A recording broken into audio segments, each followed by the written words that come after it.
Assalamualaikum semuanya. Apa kabar kalian? Semoga dalam keadaan sehat dan dilancarkan rezekinya oleh Allah. Amin ya robbal alamin. Dikisahkan pada suatu sore yang cerah, Abu Nawas sedang duduk santai di depan rumahnya. Tiba-tiba terdengar suara teriakan khas dari kejauhan. Bakso, bakso, bakso panas. Abu Nawas yang sedang lapar segera berdiri. Ia melihat tukang bakso keliling mendorong gerobak kecil, sambil terus meneriakkan dagangannya. Abu Nawas pun memanggil, "Tukang bakso, kesini sebentar." Tukang bakso berhenti di depan rumah Abu Nawas. "Ada yang bisa saya buatkan, Tuan?" tanya si tukang bakso dengan ramah. Abu Nawas tersenyum licik. "Aku ingin seporsi bakso spesial, tetapi dengan syarat." Tukang bakso mengerutkan kening. "Syarat apa, Tuan?"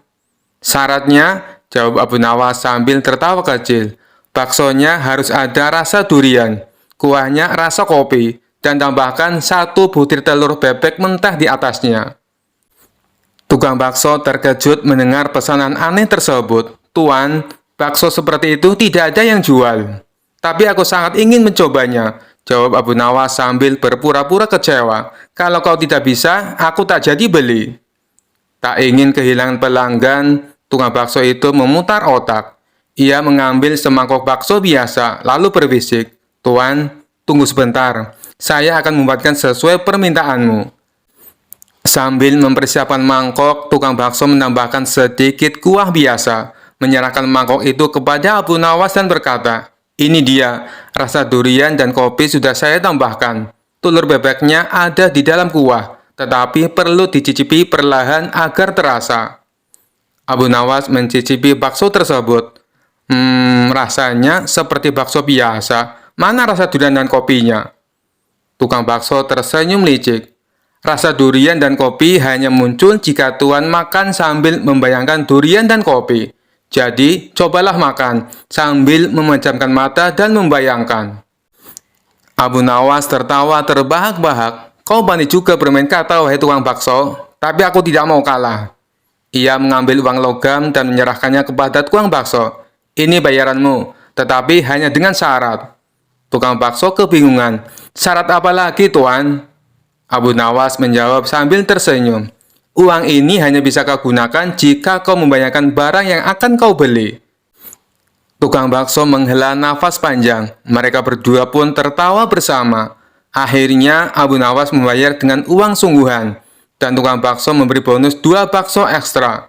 Sejak saat itu, tukang bakso tersebut selalu berhati-hati jika bertemu dengan Abu Nawas yang suka iseng. Tetapi diam-diam ia menikmati persahabatan unik mereka. Kisah selanjutnya. Suatu hari, Abu Nawas melakukan perjalanan melewati sebuah lembah yang jauh dari desanya. Saat matahari mulai terbenam, ia melihat sebuah papan kayu tua bertuliskan "Selamat datang di Kampung Janda." Abu Nawas yang merasa lelah memutuskan untuk singgah dan mencari tempat bermalam. Ketika ia masuk ke kampung itu, ia menyadari ada yang aneh.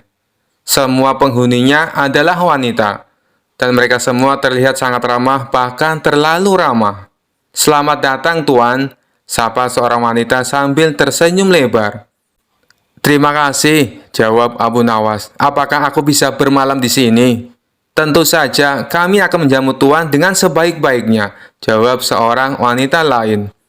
Abu Nawas dibawa ke sebuah rumah besar di tengah kampung. Para wanita di kampung itu memberinya makanan, minuman, dan perhatian yang luar biasa. Salah satu dari mereka berkata, "Tuan, kampung ini hanya dihuni oleh para janda. Kami jarang sekali kedatangan tamu pria. Jadi, kami akan memastikan Tuan merasa seperti raja di sini." Abu Nawas mulai merasa was-was. Keramahan mereka ini terlalu berlebihan. Apa jangan-jangan ada sesuatu di balik ini semua, pikirnya. Saat malam tiba, salah satu wanita mendekatinya. "Tuan, menurut tradisi kami, siapapun pria menginap di kampung ini harus menikahi salah satu dari kami. Bagaimana, Tuan? Apakah Tuan bersedia?" Mata Abu Nawas langsung melebar. Menikah? Tradisi macam apa ini? Abu Nawas tahu kalau ia tidak bisa menolak begitu saja, karena seluruh warga kampung itu tampak serius. Ia harus mencari cara untuk keluar dari situasi ini tanpa membuat mereka marah. Baiklah, kata Abu Nawas, berpura-pura setuju. Tapi sebelum aku menikah, aku harus menjalankan sebuah ritual khusus.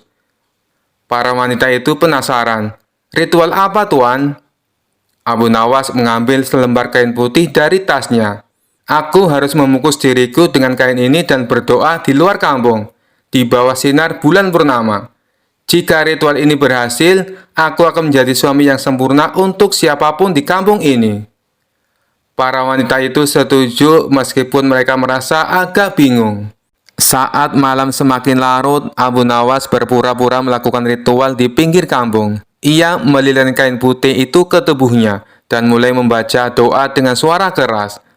Namun begitu para wanita kampung berbalik untuk memberi privasi, Abu Nawas melepaskan itu dan kabur secepat mungkin ke arah hutan. Ia berlari tanpa henti sampai akhirnya menemukan jalan keluar dari lembah itu. Keesokan harinya, Abu Nawas menceritakan kejadian itu kepada teman-temannya di desa. "Bagaimana kau bisa lolos dari kampung itu?"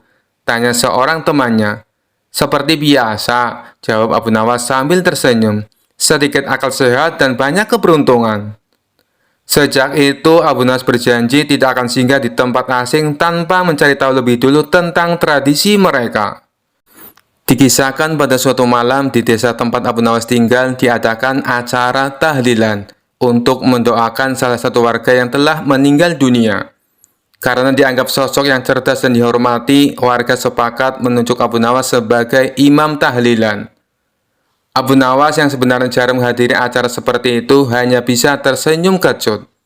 "Baiklah, kalau kalian percaya padaku, aku akan memimpin acara ini," katanya sambil menggaruk-garuk kepala. Sebelum acara dimulai, Abu Nawas diberi kitab tahlil oleh salah seorang tokoh desa. "Ini kitabnya Abu Nawas, nanti bacakan secara berurutan ya," kata tokoh desa tersebut. Abu Nawas membuka kitabnya dan mengintip isi di dalamnya. Sayangnya kitab itu ditulis dengan huruf Arab gundul tanpa harokat. Abu Nawas yang terbiasa membaca kitab berharokat merasa sedikit panik. Namun sebagai orang yang tak pernah kehilangan akal, ia berkata dalam hati, "Aku harus menemukan cara agar acara ini tetap berjalan dengan lancar." Warga berkumpul, duduk melingkar di ruang utama rumah. Abu Nawas duduk di depan, memegang kitab tahlil dengan penuh percaya diri. Ia membuka acara dengan suara lantang. "Baiklah saudara-saudaraku sekalian, kita mulai acara ini dengan bacaan basmalah. Bismillahirrahmanirrahim." Semua orang mengikuti mengucapkan amin dengan khusyuk. Kemudian Abu Nawas mulai membaca dengan nada merdu. Tetapi isi yang dibacanya ternyata berbeda jauh dari kitab tahlil. Ia mulai mengarang bebas. "Alhamdulillahilladzi ja'alana ummatan wahidah wa akromana bi Abu Nawas sebagai imam yang tampan." Beberapa orang yang paham bahasa Arab mulai saling pandang. Namun karena suara Abu Nawas terdengar begitu yakin, mereka tetap mengikuti bacaan itu sambil tersenyum geli. Saat tiba di bagian doa, Abu Nawas semakin kreatif. Ia menutup kitabnya dan berkata, "Saudara-saudaraku, doa ini sangat penting. Jadi izinkan aku menyampaikannya dengan cara yang paling tulus." Ia lalu mengangkat tangan dan memulai doanya. "Ya Allah, berikan ampunan kepada saudara kami yang telah meninggal. Semoga Engkau melapangkan kuburnya, memberi cahaya dan menjauhkannya dari hal-hal yang membuat tidak nyaman, seperti semut merah atau ular berbisa." Semua orang tertawa kecil, tetapi Abu Nawas tetap melanjutkan dengan nada serius. "Ya Allah, semoga Engkau memberkahi makanan yang akan kami nikmati nanti. Jangan biarkan ayam gorengnya terlalu keras atau sambalnya terlalu pedas." Warga yang mendengar mulai tertawa terbahak-bahak. Bahkan beberapa anak kecil yang ikut dalam acara itu tak bisa menahan tawa. Setelah selesai, tokoh desa mendekati Abu Nawas dan berkata, "Abu Nawas, sebenarnya bacaanmu tadi tidak sesuai dengan kitab tahlil. Tapi aku harus mengakui, suasana acara ini jadi lebih ringan dan penuh kebahagiaan. Kau memang punya cara unik untuk menghibur kami." Abu Nawas tersenyum sambil berkata, "Tahlil itu intinya adalah doa dan niat yang tulus. Kalau niatku sudah benar, maka Allah pasti mengerti. Sejak saat itu, warga desa tak lagi menunjuk Abu Nawas sebagai imam tahlilan. Kisah selanjutnya. Suatu hari, Abu Nawas sedang berjalan-jalan di pasar. Ia tak sengaja bertemu dengan seorang cendekiawan yang terkenal sangat ahli dalam ilmu agama. Cendekiawan itu lalu mengajak Abu Nawas berbincang-bincang tentang berbagai topik. Hingga akhirnya perbincangan mereka sampai pada topik yang agak sensitif, hukum onani dalam Islam. Cendekiawan itu dengan penuh keyakinan berkata, onani itu haram. Karena dalam Islam, tindakan seperti itu sangat dilarang keras. Abu Nawas mengangguk-angguk mendengarkan. Lalu tiba-tiba berkata, apakah itu benar, wahai Tuan cendekiawan? Benar sekali, jawab si cendekiawan dengan tegas. Abu Nawas kemudian berkata, kalau begitu, bagaimana dengan orang yang makan sendiri? Apakah itu juga haram? Si cendekiawan bingung sejenak, lalu menjawab, tidak, tentu saja tidak haram. Makan sendiri itu halal. Abu Nawas tersenyum lebar.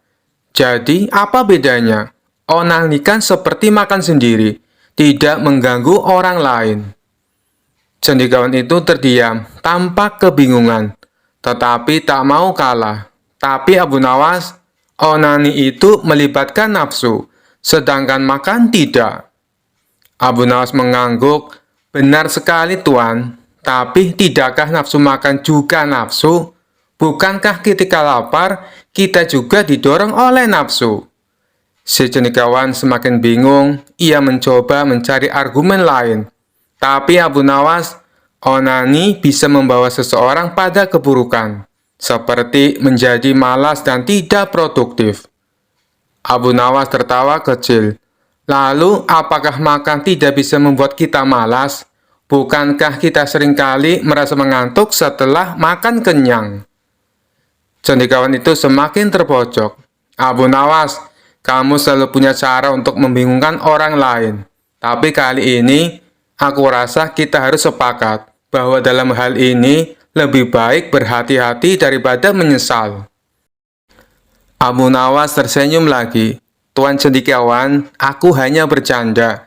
Tentu saja, kita harus berhati-hati dalam segala hal. Dan yang paling penting, kita harus selalu menjaga diri dari perbuatan yang bisa merugikan diri kita sendiri dan orang lain.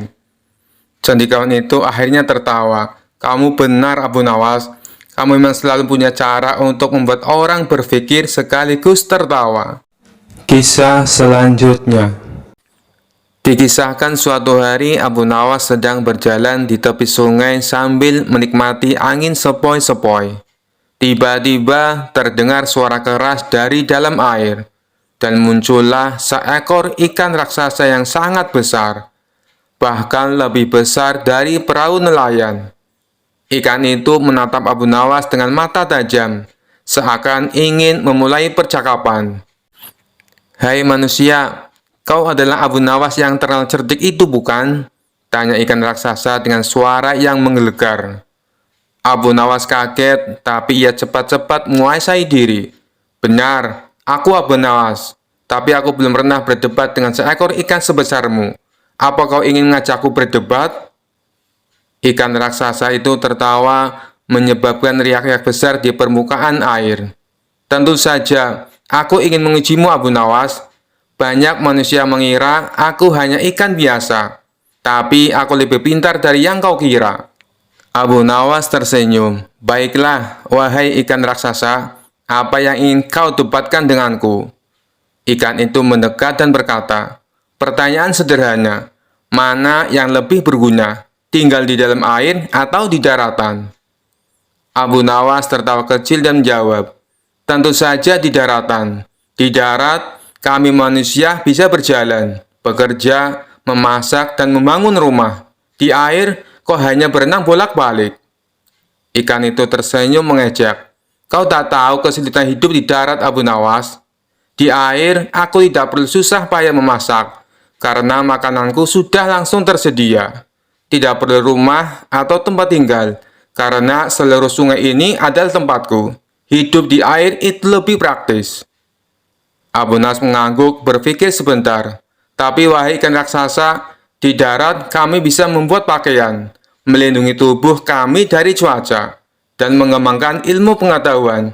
Kau hanya berenang sepanjang waktu, tidak bosan? Ikan raksasa itu mengibaskan ekornya dengan bangga. Bosan? Justru aku bebas berenang kemana saja, tanpa batas, tanpa terhalang oleh apapun. Dan kalau aku ingin tahu tentang daratan, aku cukup menangkap cerita-cerita dari manusia yang mendekat ke tepi sungai. Abu Nawas tertawa. Baiklah, kau punya kebebasan. Tapi ingat, kami manusia punya otak yang cerdas. Kami bisa berpikir, menemukan cara hidup baru, bahkan membangun istana. Ikan raksasa itu tersenyum licik. Begitu ya, tapi coba kau pikiran ini, Abu Nawas. Di air, aku tak punya musuh yang bisa mengalahkanku, karena aku terbesar di sini. Sementara kau di darat, apakah kau benar-benar aman? Bagaimana dengan perintah raja atau masalah yang lainnya? Abu Nawas terdiam sejenak, lalu tertawa keras. Wahai ikan raksasa, ternyata kau memang pintar juga. Kau benar. Mungkin kehidupan di air punya kelebihan sendiri. Tapi jangan lupa, aku juga pintar beradaptasi dan menaklukkan masalah di darat. Ikan raksasa mengangguk puas. Abu Nawas, aku mengakuimu sebagai lawan yang seimbang. Meski manusia punya otak dan tinggal di darat, aku tetap bangga dengan kehidupanku di air. Mari kita setuju untuk hidup sesuai alam kita masing-masing. Abu Nawas tersenyum dan menjawab, setuju. Kau adalah ikan yang bijaksana. Semoga kita bertemu lagi di lain waktu. Dengan itu, ikan raksasa menyelam kembali ke dalam air, meninggalkan riak yang besar. Sementara Abu Nawas melanjutkan perjalanannya sambil tertawa, merenungi percakapannya yang tak biasa dengan ikan raksasa yang penuh akal. Kisah selanjutnya. Suatu hari, dua saudara datang ke hadapan Abu Nawas dengan wajah masam dan tegang. Mereka sedang berseteru karena harta warisan dari orang tua mereka yang baru saja meninggal. Mereka berdebat dan berselisih tanpa henti. Masing-masing merasa berhak atas bagian yang lebih besar. Abu Nawas, tolonglah kami. Kami tidak bisa menemukan cara membagi harta warisan ini dengan adil, kata salah satu dari mereka. Abu Nawas yang terkenal bijaksana namun penuh akal memandang keduanya dengan tatapan serius, lalu tersenyum kecil. Baiklah, aku akan membantumu membagi harta warisan ini secara adil, tapi aku punya satu syarat. Kedua saudari itu mengangguk serempak. Apa syaratnya, Abu Nawas? Kami akan menurut, jawab mereka. Syaratnya, kata Abu Nawas sambil menahan tawa dalam hati. Kalian harus menjalankan metode pembagian yang kuciptakan sendiri. Jika setuju, kalian tidak boleh mengeluh atau menolak. Keduanya langsung setuju karena yakin Abu Nawas pasti akan bersikap adil. Tanpa menunda waktu, Abu Nawas meminta mereka membawa semua barang warisan ke tengah-tengah ruang sidang kecil yang ia buat di rumahnya. Di sana ada sebidang tanah, seekor kambing, dan sepeti penuh koin emas. Abu Nawas menatap harta tersebut dengan pandangan yang penuh perhatian, lalu berkata, baik, mari kita mulai. Akan kubagi semuanya secara tepat dan adil. Kemudian ia menunjuk salah satu saudara dan berkata, kau yang tertua, akan kuberikan bagian tanah ini. Kau bisa menggarap tanah tersebut untuk kebutuhanmu. Lalu ia menunjuk saudara yang lain. Kau yang lebih muda, kau mendapatkan kambing ini. Kau bisa memelihara dan merawatnya, lalu mengambil keuntungan dari susu dan hasilnya. Namun kedua saudara itu tidak puas. Si sulung memprotes. Abu Nawas, tanah ini kering. Bagaimana aku bisa mendapatkan keuntungan dari ini? Adikku dapat kambing yang bisa menghasilkan setiap hari. Dan si bungsu tak kalah kesalnya. Bagaimana bisa aku hanya mendapatkan seekor kambing?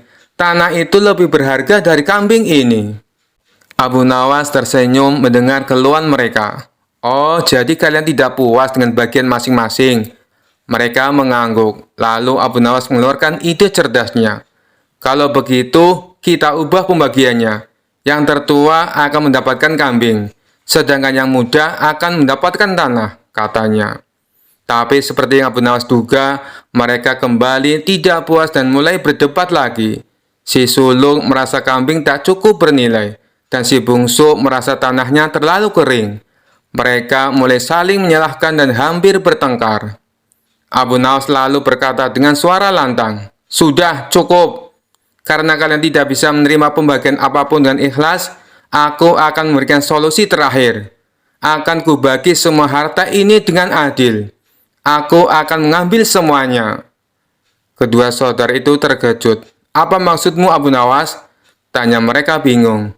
"Begini," kata Abu Nawas, "daripada kalian terus berkelahi dan tak bisa menerima bagian masing-masing, lebih baik aku saja yang menyimpan harta ini. Setidaknya aku tidak perlu mendengar keributan dan pertengkaran kalian." Mendengar itu, keduanya terdiam. Mereka sadar bahwa sikap serakah mereka hanya memperkeruh keadaan. Tanpa harta tersebut, mereka justru tidak mendapatkan apa-apa. Keduanya saling pandang, lalu berkata, "Baiklah Abu Nawas, kami telah salah. Kami akan menerima pembagianmu tanpa protes lagi." Abu Nawas tersenyum. "Nah, itu baru sikap yang benar. Kalau begitu, aku akan membagi sesuai yang pertama. Si sulung dapat tanah, dan si bungsu dapat kambing. Dan seperti emas ini, kalian berdua akan membaginya setengah-setengah." Keduanya tersenyum dan mengangguk lega. Mereka pun mengucapkan terima kasih kepada Abu Nawas atas pelajaran berharga yang ia berikan. Dan sejak hari itu, kedua saudara itu hidup damai dan tak pernah lagi berselisih soal harta. Kisah selanjutnya. Dikisahkan seorang hakim untuk wilayah pusat kota telah wafat setelah mengidap sakit kritis.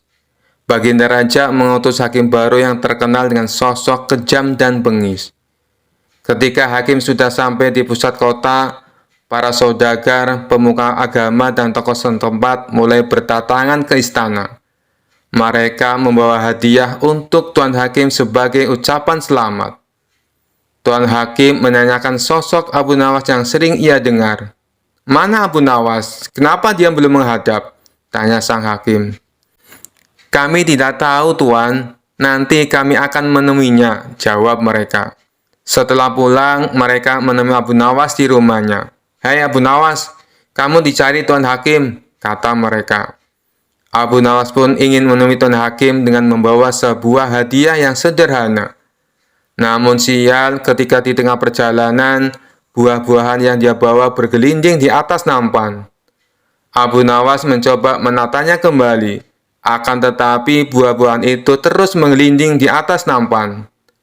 Karena kesal, Abu Nawas akhirnya memakan buah yang ia bawa, sehingga hanya tersisa 1 butir. Sesampainya di istana, Tuan Hakim menyambutnya dengan hangat. Lalu Abu Nawas mempersembahkan hadiah buah yang hanya tersisa 1 butir. Melihat itu, Tuan Hakim pun tersenyum. Ia kemudian berkata, "Meskipun hadiahmu sederhana, namun kau berhak menerima hadiah besar." Tuan Hakim menyuruh salah satu pengawalnya untuk memberikan hadiah 1 kantong emas kepada Abu Nawas. Betapa senangnya Abu Nawas, ia tak menduga akan mendapatkan hadiah begitu banyak. Lalu Abu Nawas pun pulang dan memberitahukan kepada istrinya, "Aku pikir Tuan Hakim galak dan pelit. Ternyata ia sangat baik dan dermawan," puji Abu Nawas. "Mengapa engkau bisa seyakin itu?" tanya istrinya. "Tadi aku baru dari istananya, dan Tuan Hakim memberiku 1 kantong uang. Padahal aku memberinya hadiah 1 butir buah," kata Abu Nawas. "Kenapa tidak kau ulangi saja? Besok datanglah ke istana, dan bawalah buah yang banyak. Pasti hadiah yang kau dapat lebih banyak lagi," kata istrinya senang. Keesokan harinya, Abu Nawas membawa sekeranjang penuh buah nanas. Ketika di perjalanan menuju istana, Abu Nawas bertemu seorang temannya. "Mau kemana Abu Nawas?" tanyanya. "Mau ke istana Tuan Hakim," jawab Abu Nawas. "Menurutku lebih baik diganti buah yang lebih pantas Abu Nawas, seperti buah anggur, kata teman Abu Nawas. Abu Nawas pun setuju dengan usulan tersebut. Lantas ia pergi ke pasar membeli buah anggur terbaik untuk diberikan kepada Tuan Hakim. Ketika sampai di istana, Tuan Hakim menyambutnya dengan hangat. Dan Abu Nawas mempersembahkan buah anggur yang baru saja dibelinya. Namun hadiah tersebut tidak bisa memikat Tuan Hakim. Tuan Hakim justru beranggapan Abu Nawas menghinanya, dan ia menjadi marah. "Kamu tahu kan, kalau aku paling benci buah anggur?" tanya Tuan Hakim emosi. Tuan Hakim menyuruh pengawal melempari Abu Nawas dengan buah anggur. Setiap kali buah anggur mengenai dirinya, Abu Nawas selalu berkata, "Alhamdulillah." Melihat hal itu, Tuan Hakim menjadi heran.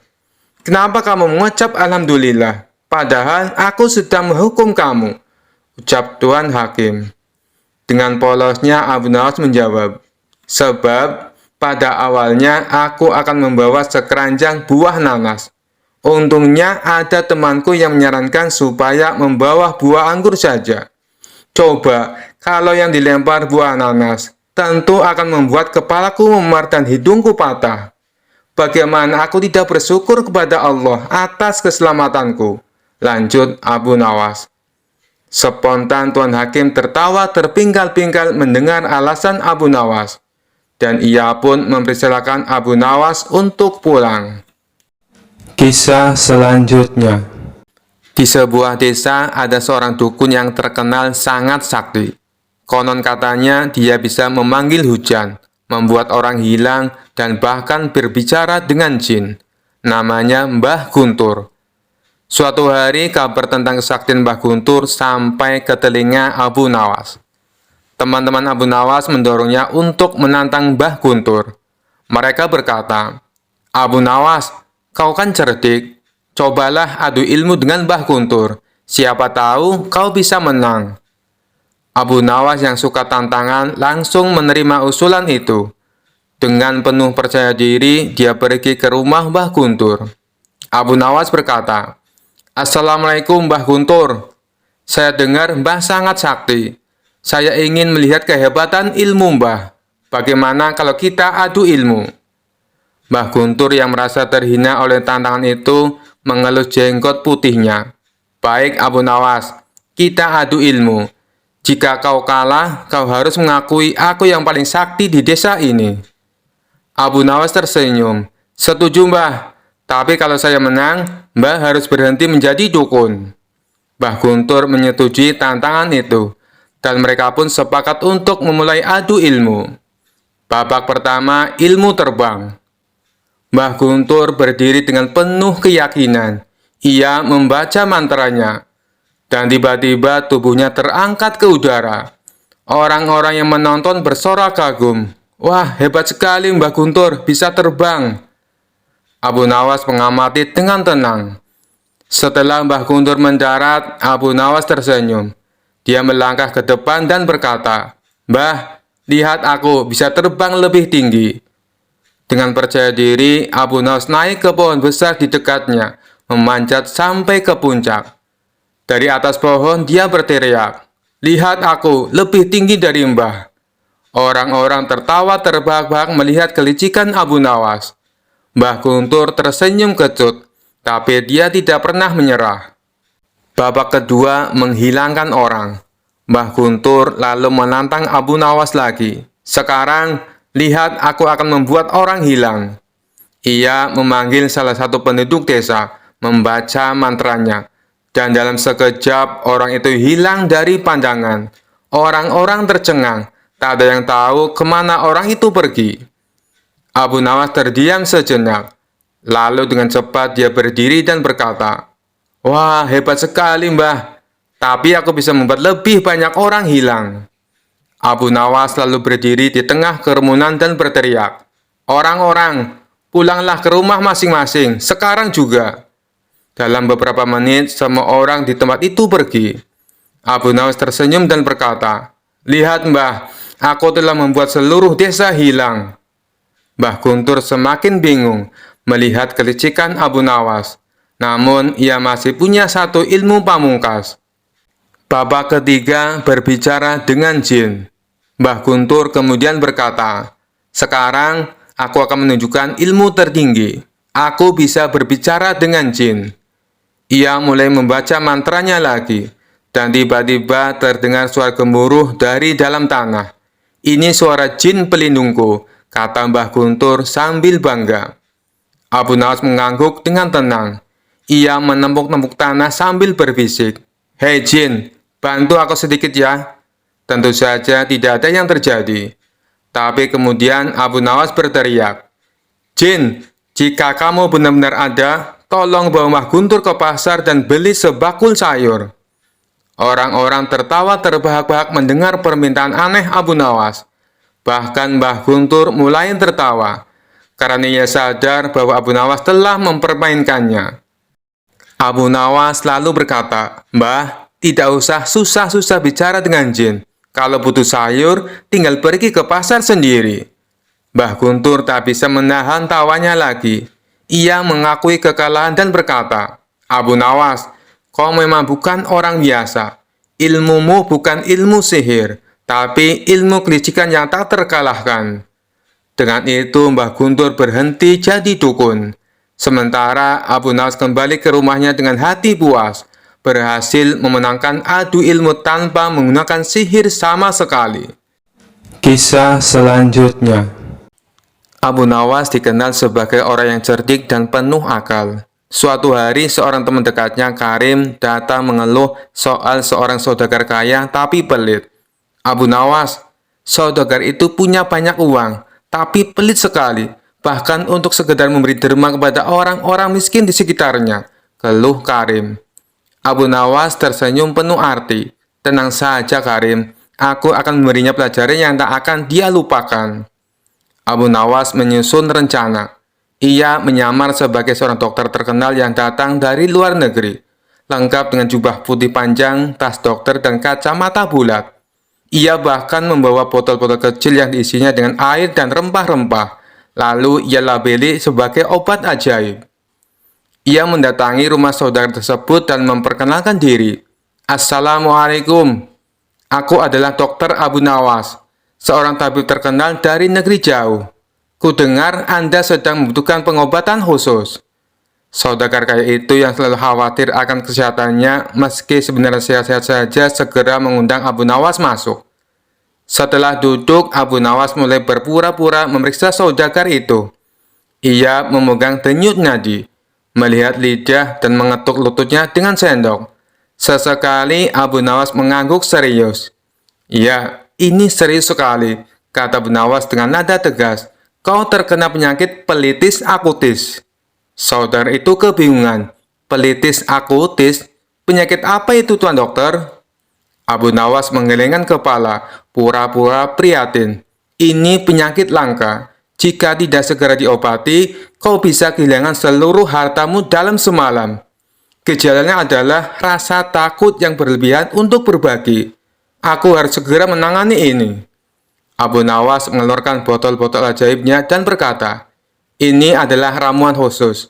Namun obat ini hanya bekerja jika kau bersedia mendonasikan hartamu kepada orang miskin. Semakin besar donasi, semakin cepat kau sembuh." Saudagar itu panik. Ia takut kehilangan hartanya, tetapi ia lebih takut terkena penyakit yang disebut Abu Nawas. "Baiklah, Tuan Dokter, aku akan menyumbangkan sebagian hartaku." Abu Nawas langsung memanggil beberapa orang miskin yang kebetulan lewat. "Ini, berikan sebagian uangmu kepada mereka sekarang juga," perintahnya. Saudagar itu dengan enggan mulai membagikan uang kepada orang-orang miskin. Abu Nawas terus mengawasi dengan wajah serius. Setelah beberapa saat, Abu Nawas berkata, "Luar biasa, penyakitmu mulai sembuh. Tapi ingat, untuk benar-benar sembuh, kau harus terus berbagi setiap minggu." Beberapa minggu kemudian, saudagar itu merasa dirinya lebih baik. Ia bahkan mulai merasa senang berbagi dengan orang lain. Namun saat ia mendengar bahwa Dr. Abdul Nawas sebenarnya adalah Abu Nawas, ia malah tertawa. "Abu Nawas memang pintar sekali. Dia menipuku, tapi aku tak marah. Aku justru merasa lebih bahagia sekarang." Sejak saat itu, saudagar tersebut berubah menjadi orang yang dermawan. Dan Abu Nawas kembali terkenal sebagai sosok cerdik yang selalu punya cara unik untuk memperbaiki keadaan. Kisah selanjutnya. Suatu sore, Abu Nawas berjalan melewati sebuah sumur tua di tepi desa yang sudah lama dikenal angker. Konon sumur itu dihuni oleh seorang jin wanita yang sering menggoda para lelaki dengan rayuan manisnya. Tapi sebagai orang yang cerdik, Abu Nawas merasa tertantang untuk menghadapinya. Ketika Abu Nawas mendekati sumur tua itu, tiba-tiba terdengar suara merdu dari dalam sumur. "Wahai Abu Nawas, kau tampan sekali. Suaramu terdengar gagah dan menawan. Tidakkah kau ingin melihatku lebih dekat?" Abu Nawas tersenyum geli dan berkata dengan suara lantang, "Wahai jin cantik, apakah kau tidak pernah melihat orang tampan seperti aku sebelumnya?" Jin wanita itu tertawa kecil, suaranya begitu manis. "Oh tidak Abu Nawas, kau adalah orang yang paling istimewa. Masuklah ke sumur ini, dan kita bisa hidup bersama. Aku akan membuatkanmu minuman lezat dan memanjakanmu setiap hari." Abu Nawas mengusap dagunya, berpura-pura tertarik. "Minuman lezat terdengar menggoda, tapi aku takut kau tidak bisa memasak dengan baik. Apa kau pernah membuat rendang atau paling tidak teh manis?" Jin wanita itu terdiam sejenak, terjebak dengan pertanyaan Abu Nawas, kemudian berkata, "Aku bisa mempelajarinya demi dirimu Abu Nawas, asal kau mau turun kemari. Aku akan belajar semua masakan kesukaanmu." Abu Nawas tersenyum licik. "Begini saja, kalau kau benar-benar ingin menunjukkan cintamu padaku, naiklah ke atas dan bawakan teh manis yang harum dan manis. Kalau tidak bisa, sebaiknya kau menyerah." Jin wanita itu kebingungan, merasa tersudut. "Maaf Abu Nawas, aku tak bisa meninggalkan sumur ini. Tapi kumohon, turunlah ke sini dan kita akan hidup bahagia." Abu Nawas pun mengeluh, pura-pura merajuk. "Sayang sekali, padahal aku sudah ingin menikahimu. Aku butuh jin yang bisa memenuhi permintaanku. Kalau begitu, aku pergi saja. Mungkin aku akan menemukan sumur lain yang dihuni oleh jin yang lebih terampil." Mendengar itu, jin wanita pun menyerah. "Tunggu Abu Nawas, baiklah, kau menang.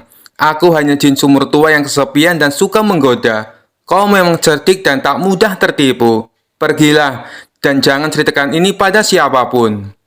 Abu Nawas tertawa bahak-bahak sambil menjauh dari sumur. "Baiklah, wahai jin, anggap saja ini rahasia kecil kita. Tapi lain kali kalau mau merayu orang, belajarlah memasak dulu." Sejak hari itu, sumur tua itu tak lagi mengeluarkan suara. Para warga pun kagum dengan kecerdikan Abu Nawas yang berhasil mengerjai jin wanita sumur tua tanpa sedikit pun gentar. Kisah selanjutnya. Suatu hari, raja ingin kembali menguji kecerdikan Abu Nawas. Dia memanggil Abu Nawas ke istana dan berkata, "Wahai Abu Nawas, aku ingin tahu berapa dalamnya neraka. Kau pasti bisa menemukannya, bukan?" Abu Nawas pun tersenyum kecil. "Hamba siap menjalankan perintah Baginda," katanya, mencoba tetap tenang padahal dalam hati bingung. Keesokan harinya, Abu Nawas membawa sebuah tali panjang dan berjalan keliling kota. Setiap kali bertemu orang, dia berkata, "Aku ditugaskan oleh raja untuk mengukur dalamnya neraka. Apakah ada yang mau ikut membantu?" Orang-orang pun tertawa mendengar pernyataannya. "Bagaimana caranya mengukur neraka Abu Nawas?" tanya mereka sambil geli. "Tentu saja ada caranya," jawab Abu Nawas serius. "Aku butuh seseorang yang sudah pernah ke neraka dan kembali. Kalau tidak, siapa yang bisa memberitahu caranya?"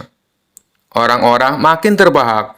Sambil tertawa, mereka berkata, "Tidak ada orang yang pernah kembali dari neraka, Abu Nawas." "Benar sekali," jawab Abu Nawas sambil mengangguk bijak. "Jadi kalau tidak ada yang bisa kembali dari neraka, kenapa raja ingin aku mengukurnya?" Mendengar logika Abu Nawas, orang-orang semakin kagum. Abu Nawas pun melanjutkan perjalanan menuju istana dengan tenang. Sesampainya di hadapan raja, dia menyerahkan tali panjang tersebut. "Baginda, ini tali untuk mengukur dalamnya neraka." Raja tampak bingung. Bagaimana bisa kau mengukur dalam neraka dengan ini? Abu Nawas tersenyum penuh arti. Baginda, tak ada yang tahu berapa dalamnya neraka, karena tak ada yang pernah kembali. Jadi, hamba sarankan Baginda mencobanya sendiri. Raja terdiam sejenak, lalu tertawa terbahak-bahak. Abu Nawas, kau memang cerdik seperti biasa. Baiklah, aku tak akan memintamu mengukur neraka lagi. Tapi kali ini kau berhasil membuatku tertawa. Dan begitulah Abu Nawas kembali lolos dari tugas aneh raja dengan kecerdikannya yang luar biasa. Kisah selanjutnya. Suatu hari Abu Nawas merasa kehabisan ide-ide cerdik. Ia pun memutuskan untuk berjalan-jalan di kota mencari inspirasi.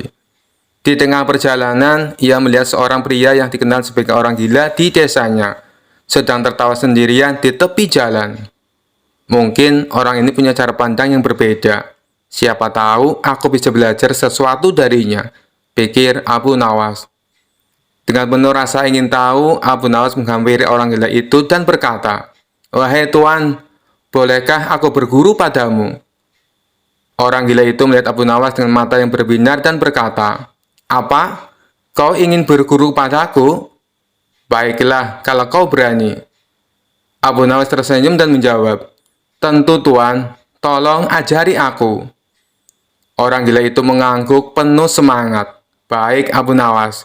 Pelajaran pertama, buanglah sandalmu ke sungai, lalu jalanlah ke pasar tanpa alas kaki." Abu Nawas merasa aneh, tetapi ia menuruti perintah itu. Ia melemparkan sandalnya ke sungai dan pergi ke pasar tanpa alas kaki. Di sepanjang jalan, orang-orang memandangnya dengan cara heran dan beberapa bahkan tertawa melihat Abu Nawas yang terkenal cerdik berjalan seperti orang kebingungan. Setelah ia kembali, orang gila itu tertawa terbahak-bahak. Bagaimana rasanya menjadi bahan tertawaan orang Abu Nawas? Abu Nawas tersenyum. Rasanya memang aneh, tapi aku jadi paham bahwa kadang-kadang kita tidak boleh terlalu peduli pada pendapat orang lain. Orang gila itu mengangguk. Tepat. Sekarang pelajaran kedua. Kau harus pergi ke rumah makan paling mahal di kota dan pesanlah makanan termewah. Tapi bayarnya dengan daun kering. Abu Nawas tertawa kecil, tapi ia tetap mengikuti perintah itu. Ia masuk ke rumah makan, memesan makanan enak. Dan ketika saatnya membayar, ia mengeluarkan segenggam daun kering dari sakunya. Pemilik rumah makan tentu saja marah besar. "Hei, kau pikir ini kebun raya? Daun itu bukan uang." Abu Nawas dengan tenang menjawab, "Oh, ini hanya pelajaran dari seorang guru. Kadang kita harus melihat betapa absurdnya dunia ini." Ketika kembali ke orang gila, Abu Nawas tertawa sambil berkata, "Tuan, aku sekarang mengerti. Kadang hidup tak perlu selalu serius, dan kita tak perlu terlalu memikirkan tata aturan yang kaku. Dunia ini penuh aturan aneh, tapi tak semuanya harus kita pedulikan." Orang gila itu tersenyum lebar. "Kau benar Abu Nawas. Hidup adalah lelucon yang harus kita nikmati, bukan rumus yang harus kita selesaikan." Sejak saat itu, Abu Nawas merasa mendapatkan pelajaran berharga dari orang yang dianggap gila.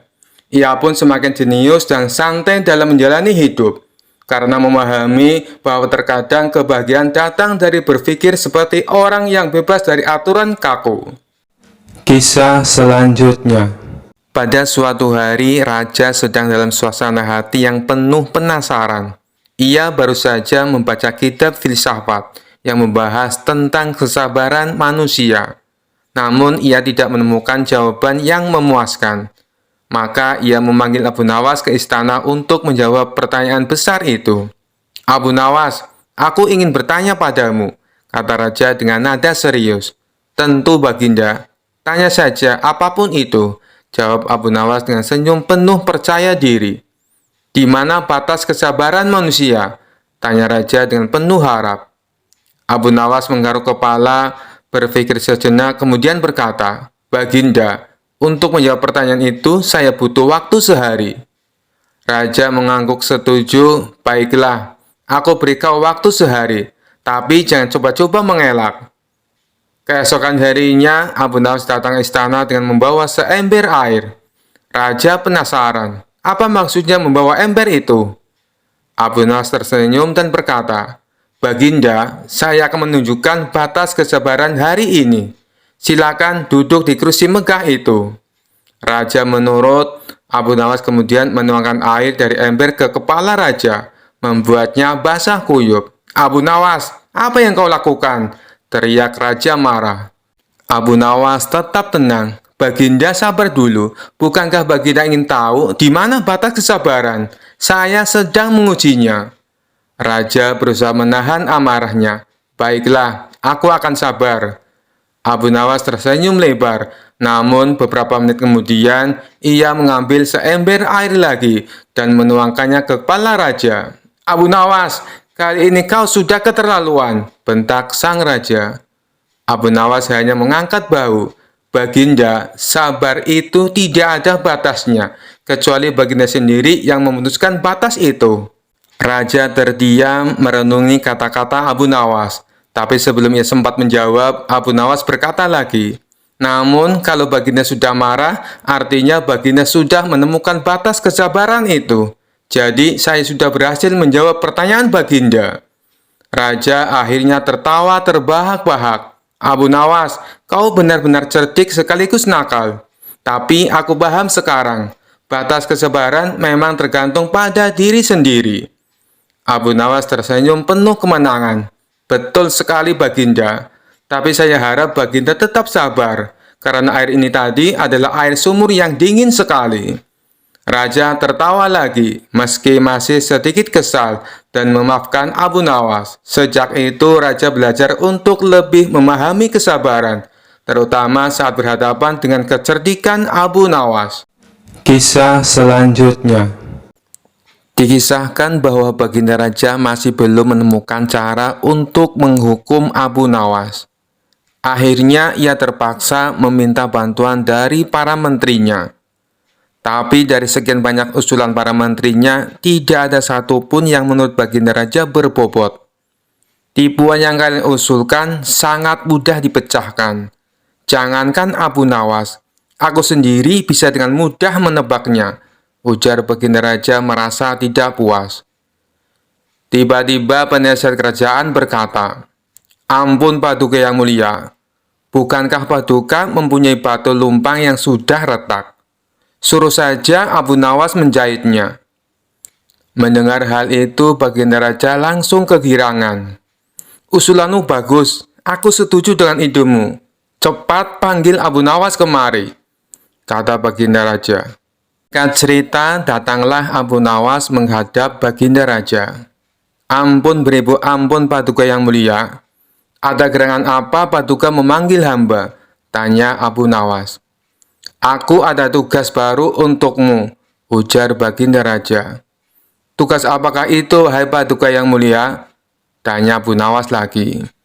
"Aku punya lumpang yang terbuat dari batu, tapi sayang retak dan terbelah menjadi dua. Aku ingin kau menjahit lumpang itu agar bisa menyatu lagi," tutur Baginda Raja. Tubuh Abu Nawas mendadak berkeringat mendengar perintah tersebut. Wajahnya langsung berubah menjadi pucat. "Jebakan apa lagi ini? Mana ada batu bisa dijahit?" gerutu Abu Nawas dalam hati. Abu Nawas, kenapa kau malah bengong? Aku kasih waktu sehari. Kalau tidak bisa, maka akan mendapat hukuman," gertak Baginda Raja. "Sekarang kau pulang dan bawa lumpang batu yang retak ini," perintah Baginda Raja. Setelah itu, Abu Nawas pamit kembali pulang. Setibanya di rumah, dia langsung pergi mengumpulkan batu-batu kecil yang serupa dengan lumpang batu tersebut. Keesokan harinya, Abu Nawas pergi menuju istana dengan membawa batu-batu kecil dan lumpang batu milik Baginda Raja. Setelah sampai di istana, Baginda Raja langsung bertanya kepada Abu Nawas. "Hei Abu Nawas, apakah lumpang batunya sudah dijahit?" tanya Baginda Raja. "Ampun Paduka yang mulia, hamba sudah mengumpulkan batu-batu kecil yang sama persis jenisnya dengan lumpang batu milik Paduka. Dan hamba minta tolong kepada Paduka untuk memilihkan serat dari batu-batu kecil yang hamba kumpulkan. Setelah itu, hamba akan jahit batu lumpang milik Paduka, jawab Abu Nawas. Apa-apaan kau ini? Siapa juga yang dapat membuat batu sekecil itu menjadi benang? Tanya Baginda Raja. Ampun beribu ampun Paduka yang mulia. Tapi lumpang batu milik Paduka tidak bisa bila dijahit pakai benang biasa. Lumpang batu itu harus dijahit dengan benang yang terbuat dari batu, ujar Abu Nawas. Mendengar penjelasan Abu Nawas, Baginda Raja pun tak bisa berbuat apa-apa. Kau memang cerdik Abu Nawas, ungkap Baginda Raja dalam hati. Dengan terpaksa Baginda Raja kembali membebaskan Abu Nawas. Sosok humoris itu pun lolos dari hukuman, meskipun tidak bisa menyelesaikan tugas mustahil yang diberikan oleh Baginda Raja. Kisah selanjutnya. Kisah Abu Nawas kali ini berawal dari Baginda Raja yang memiliki seorang menteri kepercayaan dan senantiasa mendampinginya. Menteri itu bernama Abu Jahal. Namun kepercayaan yang diberikan oleh Baginda Raja sering dimanfaatkan oleh Abu Jahal untuk memperkaya diri. Terkadang ia meminta upeti kepada rakyat dengan mengatasnamakan Baginda Raja. Hal ini tentu saja membuat Abu Nawas geram, tapi tidak berani mengadukannya kepada Baginda Raja. Sebab dengan kedudukan yang dimiliki, Abu Jahal bisa saja memutarbalikkan fakta dan menuduh Abu Nawaslah pelakunya. Seiring berjalannya waktu, penasihat istana meninggal dunia. Baginda Raja sangat kehilangan dan belum bisa menemukan penggantinya. Jadi untuk sementara waktu jabatan penasihat istana masih kosong, belum ada yang mendudukinya. Kesempatan ini segera dimanfaatkan Abu Jahal. Ia ingin sekali menduduki jabatan tersebut. Dengan begitu ia bisa lebih leluasa mempengaruhi Baginda Raja. Segala cara Abu Jahal lakukan. Di depan Baginda Raja, Abu Jahal terus mencari muka agar terpilih menjadi penasehat istana. Tapi sayangnya ambisi Abu Jahal ini harus kandas di tengah jalan, karena tidak berapa lama Baginda Raja justru memilih Abu Nawas untuk menjadi penasehat istana. Keputusan Baginda Raja ini tentu saja membuat Abu Jahal kecewa, sehingga ia menaruh dendam kepada Abu Nawas. Suatu hari ketika Abu Jahal melihat Abu Nawas sedang duduk bersama Baginda Raja, timbul pemikiran di kepalanya. Seharusnya aku yang ada di tempat Abu Nawas. Abu Nawas tidak pantas duduk di situ. Abu Nawas itu apa dia? Tidak mampu mengurus masalah kerajaan. Pantasnya dia jadi pelawak istana, gerutu Abu Jahal dalam hati. Merasa kecewa dengan keputusan Baginda Raja, Abu Jahal lalu menyampaikan keberatan. Pada suatu hari saat Baginda Raja sedang duduk sendirian di singgasananya, Abu Jahal menghadap dan berkata, "Ampun Paduka yang mulia, hamba izin menghadap Baginda Raja." Baginda Raja terkejut melihat Abu Jahal yang tiba-tiba menghadapnya. "Ada apa Abu Jahal? Apa yang ingin kau sampaikan?" tanya Baginda Raja. "Ampun Paduka yang mulia, hamba rasa Abu Nawas tidak pantas menjabat sebagai penasihat istana. Karena menurut hamba, dia tidak tahu apa-apa soal negara. Abu Nawas itu apa kelihayannya? Cuma melucu," tutur Abu Jahal. "Tapi bukankah Abu Nawas terkenal cerdas? Dia juga seorang yang jujur," ujar Baginda Raja. "Apakah Paduka sudah meragukan kejujuran saya?" tanya Abu Jahal. "Bukan seperti itu. Kamu kan sudah menduduki jabatan menteri istana. Jadi wajar kalau Abu Nawas yang mengisi jabatan penasehat istana," jawab Baginda Raja. "Tapi hamba lebih berpengalaman Paduka yang mulia. Apalagi mengenai kenegaraan. Hamba juga ahli berperang. Tubuh hamba kekar dan perkasa. Lalu hamba sudah lama berbakti kepada Baginda Raja. Hamba rasa hambalah yang lebih pantas menjadi penasehat istana," ucap Abu Jahal. Melihat ambisi Abu Jahal yang begitu besar ingin menjadi penasehat istana, Baginda Raja akhirnya membuat keputusan. Ia mengadakan sayembara antara Abu Nawas dan Abu Jahal. Maka dipanggillah Abu Nawas untuk datang ke istana. Singkat cerita, Abu Nawas pun menghadap Baginda Raja. "Ampun Paduka yang mulia, ada gerangan apa memanggil hamba?" tanya Abu Nawas. "Hei Abu Nawas, Abu Jahal sangat menginginkan jabatan penasihat istana.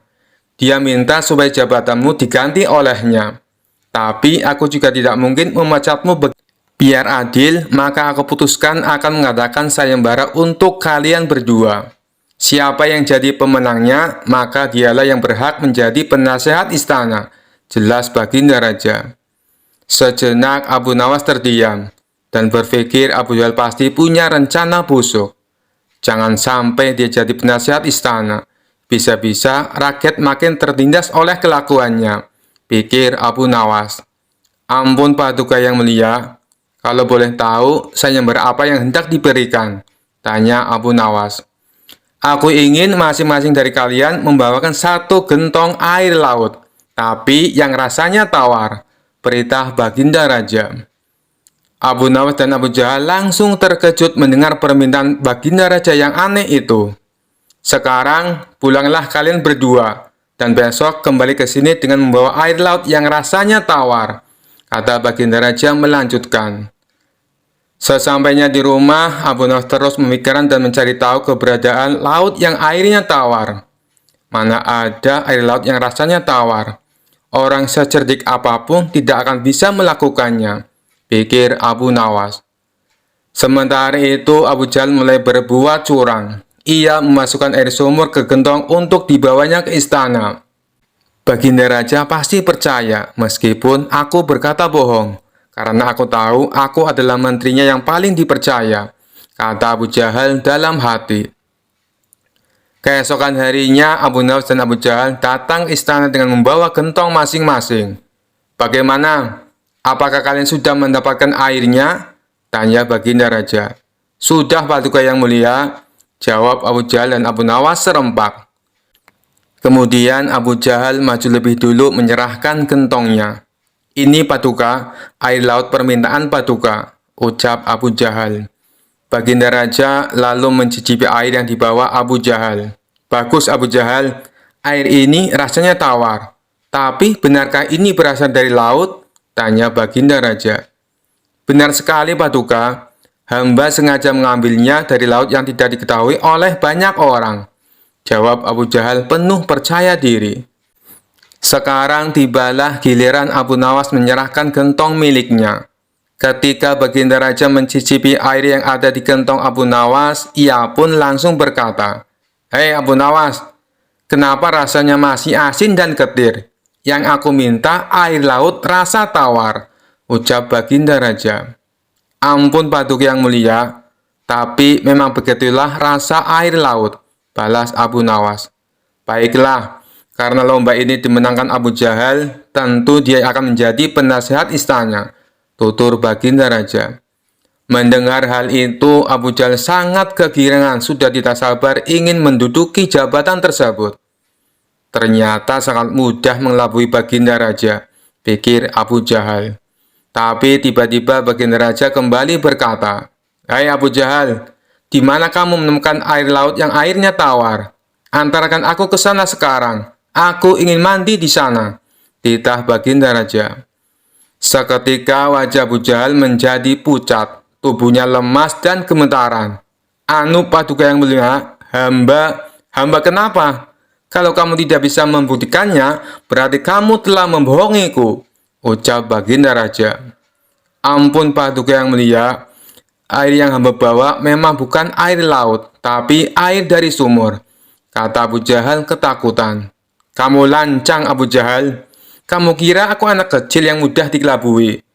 Karena kamu telah berani berbohong, maka sebagai hukumannya, kamu bukan hanya gagal jadi penasihat istana, tapi juga akan dipecat dari menteri. Kamu juga harus menjalani hukuman penjara," bentak Baginda Raja. Kemudian Baginda Raja memerintahkan beberapa pengawal untuk menangkap Abu Jahal dan memasukkannya ke penjara. Kini tinggallah Abu Nawas di hadapan Baginda Raja. "Hei Abu Nawas, Bukankah kamu terkenal cerdik? Bisa saja kamu membohongiku, dan dengan kecerdikanmu itu kamu tentu bisa menutupi kebohonganmu. Tapi kenapa tidak kau lakukan? Tanya Baginda Raja. Ampun Paduka yang mulia, hamba memang cerdik, tapi hamba bukan pembohong. Secerdik apapun manusia, tidak akan ada yang bisa mengubah rasa air laut menjadi tawar, terang Abu Nawas. Kamu memang benar Abu Nawas, itulah orang yang saya cari untuk menduduki jabatan sebagai penasihat istana, cerdik dan jujur, kata Baginda Raja tersenyum puas. Sekian dulu perjumpaan kita kali ini. Sampai bertemu lagi di kisah-kisah selanjutnya. Terima kasih yang sudah subscribe dan setia menonton channel ini. Wassalamualaikum warahmatullahi wabarakatuh.